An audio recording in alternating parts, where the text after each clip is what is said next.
Deuxième essai. Voilà. Cette manipulation originelle est bel et bien intégrale.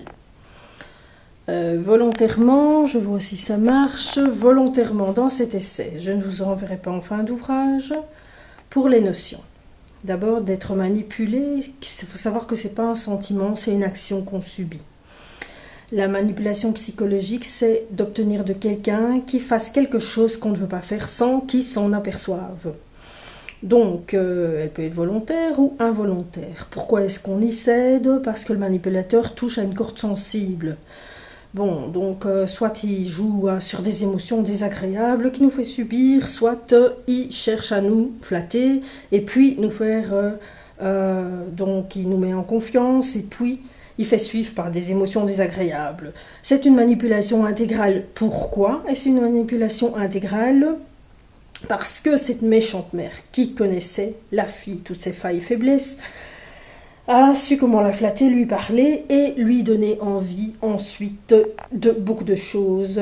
Cette Lilith était très motivée à faire tomber Ève parce qu'elle était jalouse. Elle était donc une menteuse et tous les astuces étaient bons. C'était c'est au départ par un viol psychique qu'elle s'y est prise avant de devenir un viol intégral de sa personnalité. En quoi est-ce que ça vous concerne? Pour comprendre la nature du piège posé par Satan et Lilith, c'était les ennemis de Dieu bien avant Ève. La première notion pour comprendre ça, c'est celle de la sidération. Être sidéré, c'est être en état constant d'état de choc. La stupeur est caractérisée par l'arrêt de toute activité motrice. Donc, souvent accompagnée de mutisme, à la suite d'un choc affectif. Je profite de ces parenthèses pour vous dire que j'ai passé une bonne partie de ma vie dans cet état, en faisant l'objet d'incompréhension, de moqueries parfois, et parce que ça donne l'air parfois un peu stupide d'être victime de traumatisme. J'étais loin de me douter que ce que je vivais au plus profond de moi. Longtemps, j'ai cru que tout ce qui m'arrivait était normal. Donc, plus l'idée de la notion de honte toxique, vous pouvez aller voir dans Spartan Life, il en parlait. Mon père, m'entendant crier et pleurer la nuit, a commencé à se demander ce qui m'arrivait. Donc, on m'a mis sous les verrous d'un internement. L'internement, c'est quelque chose de terrible. Vous pouvez le savoir si vous avez des personnes qui vous en témoignent, mais vous pouvez aussi savoir ça avec CCDH, qui est d'ailleurs soutenu par les scientologues, mais ça c'est une autre histoire.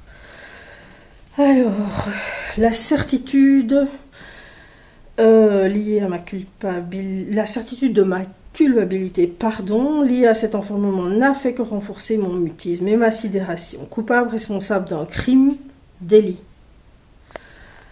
Malgré l'écoute d'un psychologue compétent, je perdais espoir d'être comprise sur ce que j'étais vraiment, c'est-à-dire une victime, qui avait un besoin urgent d'être comprise, aimée, pour ce qu'elle était vraiment. Une femme prise dans un étau que représentait toute une société, qui d'une façon ou d'une autre prenait part à ce mensonge collectif lié à cette manipulation. Toute la société serait-elle victime ? Qu'est-ce qu'une victime? Une personne blessée ou tuée, prise dans une guerre ou un accident. Victime de manipulation, manœuvre destinée à tromper et même plus d'une machination. Ensemble d'intrigues, de menées secrètes pour faire réussir un complot, un mauvais dessein. Mais en tout cas, je peux dire avoir été victime d'une manipulation dont je ne soupçonnais ni l'étendue, ni la tragédie. Je croyais à un jeu. Mais pourtant, le jeu est une activité agréable fondée sur la connaissance ou le divertissement. Mais les menteurs manipulateurs ont bien évidemment joué là-dessus. On en arrive à la notion de domaine, qui est un champ d'activité d'une personne, l'étendue de ses compétences. Ils éloignèrent la première femme et bien d'autres de leur domaine par le plan machiavélique. Actuellement, ils profitent des faiblesses de tout le monde. Les sectes, par exemple, profitent du manque d'affection que ressentent les gens, ou leur révolte contre Dieu qui laisserait tant d'injustice, pour recruter beaucoup d'adeptes. Le malheur, c'est qu'une fois rentré, on ne sait plus en sortir. Dans le chapitre suivant, donc dans la prochaine vidéo, on va résumer les différences fondamentales qui distinguent Ève, première femme,